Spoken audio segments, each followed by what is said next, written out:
Hello guys, तो कैसे हैं आप लोग। स्वागत करता हूँ आपका हमारे यूट्यूब चैनल में। यह हमारी पाइथन ट्यूटोरियल की 12th वीडियो होने वाली है। लास्ट वीडियो में हमने बात करी थी कंडीशनल स्टेटमेंट के बारे में, जिसमें हमने इफ एल्स एल इफ और नेस्टेड इफ एल्स स्टेटमेंट के बारे में देखा था। आज की वीडियो में हम उन कंडीशनल स्टेटमेंट और लॉजिक का यूज करके कुछ एक्सरसाइज परफॉर्म करने वाले हैं, जिससे आपके जो कंडीशनल स्टेटमेंट्स के टॉपिक है वो एकदम क्लियर हो जाएगा। और काफ़ी अच्छी एक्सरसाइज आज की वीडियो में हम परफॉर्म करने वाले हैं। वीडियो स्टार्ट करने से पहले अगर आपने पाइथन ट्यूटोरियल प्लेलिस्ट को एक्सेस नहीं किया है तो जल्दी से जाकर हमारी प्लेलिस्ट को एक्सेस कर लीजिए और बेल नोटिफिकेशन ऑन कर दीजिए, ताकि प्लेलिस्ट के अपडेट्स आपको सबसे पहले मिल सके। तो चलिए गाइस, स्टार्ट करते हैं हमारी वीडियो को बिना किसी देरी के। हाँ तो गाइस, यहाँ पर आप देख सकते हैं, यहाँ पर मैंने हमारे पाइथन आईडीई को ओपन कर लिया है। और यहाँ पर आप देख, यहाँ पर क्या करा है मैंने, हमारे जो पाइथन ट्यूटोरियल नाम का प्रोजेक्ट है, जिस प्रोजेक्ट में हम लोग लास्ट वाली वीडियोस में काम कर रहे थे, उसी प्रोजेक्ट को यहाँ पर ओपन कर लिया है। अभी क्या करूँगा, अभी इस प्रोजेक्ट के अंदर मैं एक नई डायरेक्टरी को क्रिएट करूँगा और उस डायरेक्टरी का नाम रखूँगा एक्सरसाइज। और यहाँ पर एक्सरसाइज नाम की एक नई डायरेक्टरी क्रिएट करी है इसी प्रोजेक्ट के अंदर। और इसके अंदर एक नई फाइल क्रिएट करूँगा जिसमें लिखूँगा इफ़ एल्स एक्सरसाइज। इसमें लिखूँगा इफ़ एल्स एक्सरसाइज। आज की वीडियो में, मैं लास्ट वीडियो में हमने बात करी थी इफ़ एल्स कंडीशनल स्टेटमेंट्स के बारे में। तो आज की वीडियो में हम इफ़ एल्स से रिलेटेड 3 एक्सरसाइज को परफॉर्म करने वाले हैं। और सबसे पहले एक्सरसाइज की अगर मैं बात करूँ तो सबसे पहली एक्सरसाइज होगी, तो यहाँ पर लिखूँगा मैं एक्सरसाइज 1। और यहाँ पर एक्सरसाइज 1 का क्वेश्चन भी मैं यहाँ पे डाल देता हूँ, जिसमें मैं बात करूँगा हम लोग क्या करेंगे, क्रिएट करेंगे एक प्रोग्राम को। यहाँ पे लिखो create a program to find greater number. तो सिंपली हम क्या करेंगे, एक प्रोग्राम क्रिएट करेंगे जिसमें हम लोग फाइंड करेंगे ग्रेटर नंबर, एक ग्रेटर नंबर, और टेक 2 नंबर फ्रॉम यूजर। तो सिंपली इस एक्सरसाइज में क्या करेंगे, हम इस एक्सरसाइज में एक प्रोग्राम क्रिएट करेंगे जिसके अंदर हम यूजर से 2 नंबर्स का इनपुट लेंगे, यानी एक होगा नंबर 1 और एक होगा नंबर 2। और हम उन दोनों नंबर के बीच कंपैरिजन करेंगे और हम फाइंड आउट करेंगे कि नंबर 1 या नंबर 2 में से कौन सा नंबर बड़ा है। तो काफ़ी इंटरेस्टिंग कोड होने वाला है इसका। तो सबसे पहले मैं लिखूंगा नंबर 1 इज इक्वल्स टू, और यहाँ पर मैं एक इंट इनपुट यहाँ पर लिखूंगा। तो मुझे एक इंटीजर टाइप इनपुट चाहिए, तो यहाँ पर लिखूंगा इंट इनपुट। और यहाँ पर मैं प्रॉम्प्ट डालूंगा एंटर योर फर्स्ट नंबर। तो यहाँ पर मैंने प्रॉम्प्ट डाला एंटर योर फर्स्ट नंबर। कंट्रोल+D प्रेस करके मैं सिंपली नंबर 2 भी क्रिएट कर दूंगा, और जहाँ पर मैंने फर्स्ट लिखा है मैं सिंपली इसको हटा के यहाँ पर लिख दूंगा सेकंड। तो अब हमारे पास यूजर से 2 नंबर्स यहाँ पर आ जाएंगे। और यहाँ पर 2 नंबर आने के बाद में मेरे को यहाँ पे कंपेरिजन करना पड़ेगा। इफ अगर हमारा नंबर 1 छोटा है, यानी नंबर 1 बड़ा है नंबर 2 से, तो सिंपली प्रिंट होना चाहिए यहाँ पर हमारा number 1 is bigger than number 2। तो यहाँ पर सिंपली हमारा प्रिंट होना चाहिए number 1 is bigger than number 2। और हमारा एक एल इफ स्टेटमेंट यहाँ पर लगाऊंगा, जिसमें मैं लिखूंगा अगर हमारा नंबर 2 बड़ा होगा नंबर 1 से, तो सिंपली हमारा यहाँ पे प्रिंट होना चाहिए नंबर 2 इज बिगर, यहाँ पे लिखूंगा मैं बिगर देन नंबर 1। और इसके बाद में अगर यूज़र एक नंबर को एंटर नहीं करता है तो हमारे पास एक एल्स स्टेटमेंट भी होना चाहिए, प्रिंट एंटर वैलिड इनपुट। तो एक एंटर वैलिड इनपुट का भी हमारे पास यहाँ पर होना चाहिए। तो अभी क्या करूँगा, अभी मैं अगर इस कोड को रन करता हूँ तो सिंपली आप देखिए, मैं यहाँ पर 5 एंटर करूँगा और सेकंड हमारा नंबर एंटर करूँगा 4। तो यहाँ पर आप देखिए, यहाँ पर हमारा आ गया है number 1 is greater than number 2। और अगर वापस मैं इसको रन करके बताऊँ और इस बार अगर मैं 4 एंटर करता हूँ और सेकंड नंबर 9 एंटर करता हूँ, यहाँ पे आप देखिए number 2 is bigger than number 3। आप यहाँ पर जो प्रिंट स्टेटमेंट है इसमें एफ स्ट्रिंग का भी यूज़ कर सकते हैं। एफ स्ट्रिंग क्या होती है, एफ स्ट्रिंग का यूज़ करके आप किसी भी स्ट्रिंग के अंदर वेरिएबल्स को काफ़ी इजी तरीके से इनपुट कर सकते हैं। जैसे कि अगर मेरे को यहाँ पर फर्स्ट वाले प्रिंट स्टेटमेंट में अगर मैं प्रिंट स्टेटमेंट के आगे एफ स्ट्रिंग लिख देता हूँ और मेरे को अब इस नंबर की जगह मेरे को नंबर 1 वेरिएबल को यहाँ पर लिखना है, तो मैं सिंपली हमारा जो स्ट्रिंग है, यानी दोनों कोड्स के बीच में मेरे को जहाँ पे वेरिएबल्स का यूज़ करना है, उसमें वेरिएबल का नाम और उस वेरिएबल को अगर मैं कर्ली ब्रैकेट के अंदर एनक्लोज कर देता हूँ, तो सिंपली अब हमारी उस वेरिएबल की जगह उस वेरिएबल की वैल्यू यहाँ पर प्रिंट स्टेटमेंट में प्रिंट होगी। जैसे कि मैं यहाँ पर नंबर 1 नंबर 2 लिखता हूँ और इधर भी अगर मैं एफ स्ट्रिंग का यूज़ करके नंबर 2 और यहाँ पर लिखता हूँ एफ स्ट्रिंग का यूज़ करके नंबर 1। अब आप देखिए, मैं वापस अगर इस कोड को रन करता हूँ और अब मैं यहाँ पर 4 और 8 लिखूंगा तो यहाँ पर लिखा हुआ आ रहा है 8 इज बिगर देन 4, और 8 हमारा सेकंड वाला नंबर है और 4 हमारा फर्स्ट वाला नंबर है। तो इसने फाइंड आउट कर लिया है कि 8 जो है वो 4 से बड़ा है। तो आप देखिए यहाँ पर हमने एफ स्ट्रिंग का यूज़ करके वेरिएबल को भी यहाँ पर आप प्रिंट करा सकते हैं, वेरिएबल्स की वैल्यू को। तो इस तरह से आप डायनेमिक प्रोग्रामिंग के बारे में और सीख रहे हैं। तो अभी क्या करूँगा, अब मैं इसको यहाँ पर कमेंट आउट कर देता हूँ और नेक्स्ट हम बात करेंगे हमारी सेकंड एक्सरसाइज की। तो सेकंड एक्सरसाइज का भी क्वेश्चन मैं यहाँ पे लिख देता हूँ। सेकंड एक्सरसाइज में हम क्या करेंगे, सेकंड एक्सरसाइज में हम चेक करेंगे कि अगर हम कोई एक कैरेक्टर यानी हम एक स्ट्रिंग एंटर करेंगे और चेक करेंगे कि हमारी स्ट्रिंग का जो फर्स्ट कैरेक्टर है वो वोवल है या फिर कॉन्सोनेंट। तो वोवल और कॉन्सोनेंट तो आपको पता होंगे, वोवल्स वो कैरेक्टर्स होते हैं यानी अल्फ़ाबेट के जो स्टार्ट होते हैं ए ई आई ओ यू से, और बाकी जितने भी हमारे अल्फ़ाबेट बच गए वो होते हैं कॉन्सोनेंट्स। तो फाइंड वोवल्स एंड कॉन्सोनेंट्स, तो सिंपली हम vowels and consonants find out करेंगे इस वाले प्रोग्राम के अंदर। तो अभी क्या करूँगा, अभी मैं यहाँ पर यूज़र से इनपुट लेंगा और यहाँ पर लिखूँगा कि लेट हमारा इनपुट का नाम होगा test is equals to input enter your word. यहाँ पर आपको हमारा जो भी वर्ड है उसको एंटर करना पड़ेगा और यहाँ पर मैं एक इफ स्टेटमेंट लगाऊंगा और यहाँ पर मैं इस इफ स्टेटमेंट की काफ़ी सारी कंडीशन लिखूंगा, जैसे कि अगर मैं हमारी टेक्स्ट की वैल्यू इज इक्वल टू होगी ए के बराबर, और इसके साथ ही में एक तो प्रोग्राम में ऐसे लिख सकता हूँ कि मैं इधर लिखूँ प्रिंट करा दूँ, बार बार मेरे को यहाँ पर चेक करना पड़ेगा, यहाँ पर चेक करना पड़ेगा वर्ड इज वॉवल, मेरे को यहाँ पर जीरो इंडेक्स की बात करनी पड़ेगी। और अगर मैं आपको वापस से रन कर देता हूँ तो यहाँ पर आप देख सकते हैं कि जो मेरे को यहाँ पर वेरिएबल क्रिएट करा है, तो जो भी यूज़र इनपुट करेगा मेरे को सिर्फ उसका जीरो इंडेक्स वाले कैरेक्टर को लेकर चलना है, क्योंकि हम फर्स्ट कैरेक्टर की बात करेंगे कि फर्स्ट जो हमारा कैरेक्टर होगा किसी वर्ड का वो या एक वोवेल हो सकता है या फिर एक कॉन्सोनेंट हो सकता है। अगर मैं इस प्रोग्राम को आपको रन करके बताऊँ और यहाँ पर आप देखिए, अगर मैं यहाँ पर कैपिटल ए बी सी लिखता हूँ तो यहाँ पर हमारा ये इफ कंडीशन हमारी यहाँ पे फॉल्स हो जा रही है।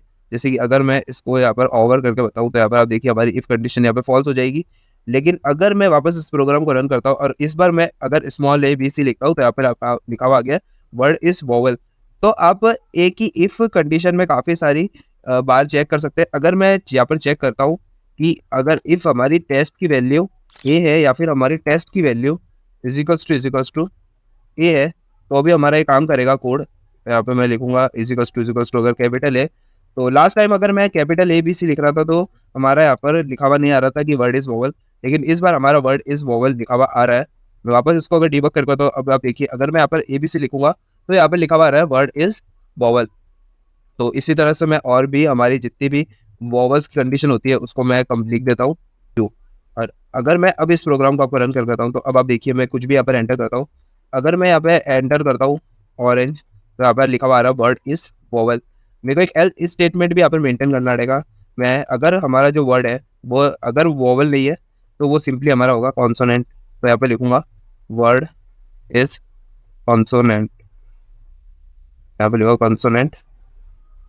और अगर मैं अब इसको रन कर पाता हूँ तो यहाँ पर आप देखिए, अगर मैं यहाँ पर मोहित एंटर करता हूँ तो यहाँ पे वर्ड इज कॉन्सोनेंट।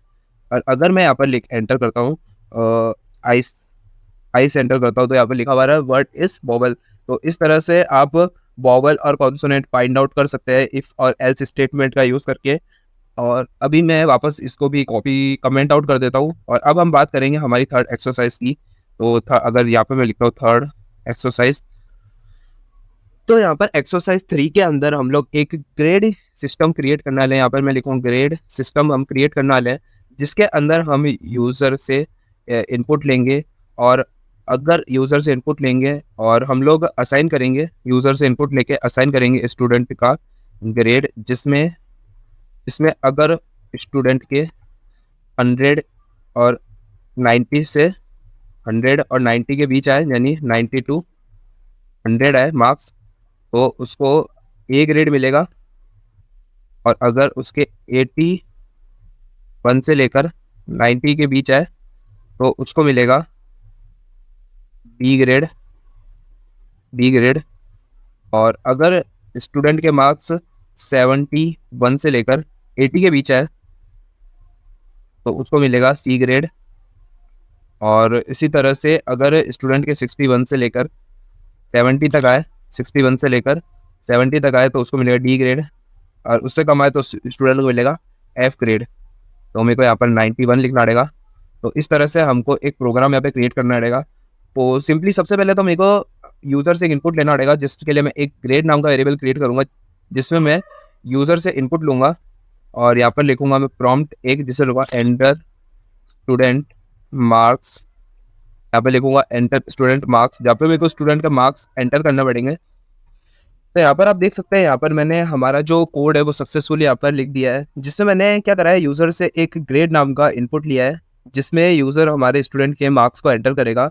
और यहाँ पर एक इफ़ कंडीशन लगाई, जिसमें मैं चेक करूँगा कि अगर हमारी ग्रेड की वैल्यू छोटी है 0 से और ग्रेड की वैल्यू 0 से ग्रेड की वैल्यू 100 से बड़ी है, तो सिंपली एक एरर मैसेज आना चाहिए, जिसमें लिखा हुआ होगा कि हमें वैलिड नंबर एंटर करना है बिटवीन 0 टू 100। अगर यूज़र ने 0 से 100 के बीच एक वैलिड नंबर एंटर किया है, तो सिंपली एक एल्स स्टेटमेंट मैंने यहाँ पर मेंटेन किया है, जिसमें मैंने इफ़ और एल्स स्टेटमेंट का यूज़ करा है, जिसमें मैंने चेक किया है कि अगर यूज़र की वैल्यू 91 से लेकर 90 से बड़ी, यानी 91 से लेकर 100 तक है, तो यूज़र का ग्रेड ए होगा। और यहाँ पर अगर यूज़र की वैल्यू 81 से लेकर 90 तक है तो बी ग्रेड होगा, 71 से लेकर 80 तक है तो सी ग्रेड होगा, 61 से लेकर 70 तक है तो डी ग्रेड। अगर 60 से अगर छोटी है, यानी एल्स स्टेटमेंट में, तो सिंपली यूज़र का ग्रेड होगा एफ। तो ऊपर वाले में आप देख सकते हैं, ऊपर वाले में मैंने और का यूज़ करा है, वॉवल्स और कॉन्सोनेंट्स वाले में, और नीचे वाले में मैंने एंड का यूज़ करा है। तो और एंड में मैं आपको डिफरेंस समझा देता हूँ।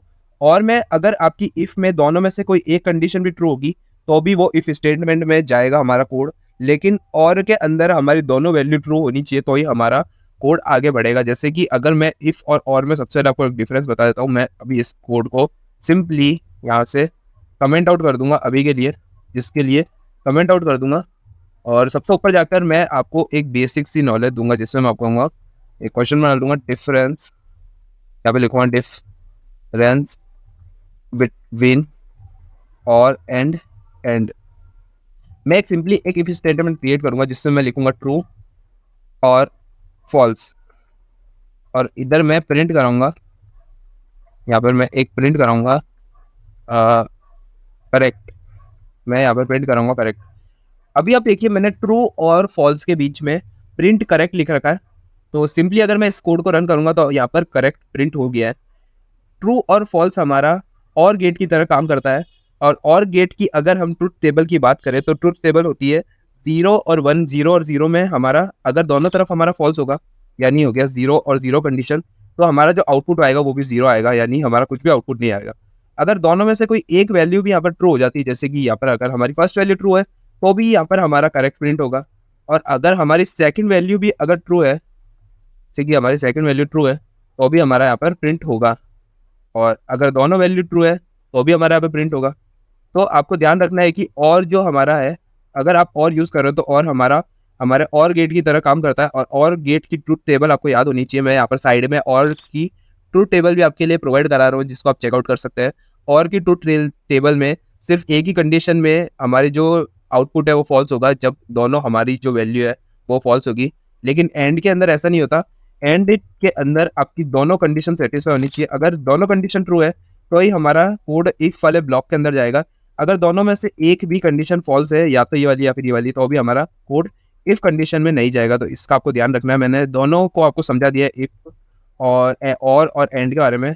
अभी हम बात करते हैं हमारे कोड की, जिसमें मैंने यहाँ पर हमारा कोड लिखा है, और मैं इस कोड को अब वापस कमेंट आउट कर दूंगा, कमेंट हटा दिया है। और अब मैं अगर आप उस कोड को रन करके बताऊँ, तो यहाँ पर आप देखिए, मैं अगर स्टूडेंट के मार्क्स 100 एंटर करता हूँ, तो यहाँ पर लिखा हुआ है यूज़र ग्रेड इज ए। लेकिन अगर मैं यहाँ पर 101 एंटर करता हूँ, तो यहाँ पर 101 में यूज़र के मार्क्स ज़्यादा आ रहे हैं। तो यहाँ पर आप देखिए, मैंने यहाँ पर एंड का यूज़ करा था, इसलिए हमारी यहाँ पर एरर आ रही थी। मुझे यहाँ पर और का यूज़ करना चाहिए था, क्योंकि हमारी दोनों में से कोई एक कंडीशन भी ट्रू हो जाए, तो हमारा यहाँ पर प्रिंट होना चाहिए। जैसे अगर मैं यहाँ पर इसको रन करूँ, और अब मैं यहाँ पर आपको 101 एंटर करके बताऊँ, तो यहाँ पर आप देखिए, please enter valid number between 0 to 100। अगर मैं 0 से छोटा नंबर यानी -5 एंटर करता हूँ, तो भी हमारा यहाँ पर एक एरर मैसेज प्रिंट होगा, और हमारा कोड यहीं पर ही बंद हो जाएगा। इसी तरह अगर मैं यहाँ पर 60 50 डालता हूँ, तो हमारा एफ ग्रेड आएगा। अगर मैं यहाँ पर 70 डालता हूँ, तो हमारा यहाँ पे डी ग्रेड आ रहा है, क्योंकि 70 पे डी ग्रेड हमने यूज़र को प्रोवाइड करा है। तो इस तरह से आज की वीडियो में हमने काफ़ी सारी इफ एल्स के एक्सरसाइज को सॉल्व किया। वीडियो एंड करने से पहले अगर आपको वीडियो अच्छी लगी हो तो वीडियो लाइक कर दीजिए और आपके दोस्तों के साथ भी शेयर कर दीजिए ऐसी वीडियो के लिए। और अगर आपने हमारे चैनल को सब्सक्राइब नहीं किया है तो जल्दी से जाकर हमारे चैनल को सब्सक्राइब करके बेल नोटिफिकेशन को ऑन कर दीजिए, ताकि चैनल के अपडेट्स आपको सबसे पहले मिल सके। तो बस गाइस, आज की वीडियो में इतना ही। नहीं मिलता है आपको पाइथन की एक नई वीडियो में, तब तक के लिए जय हिंद।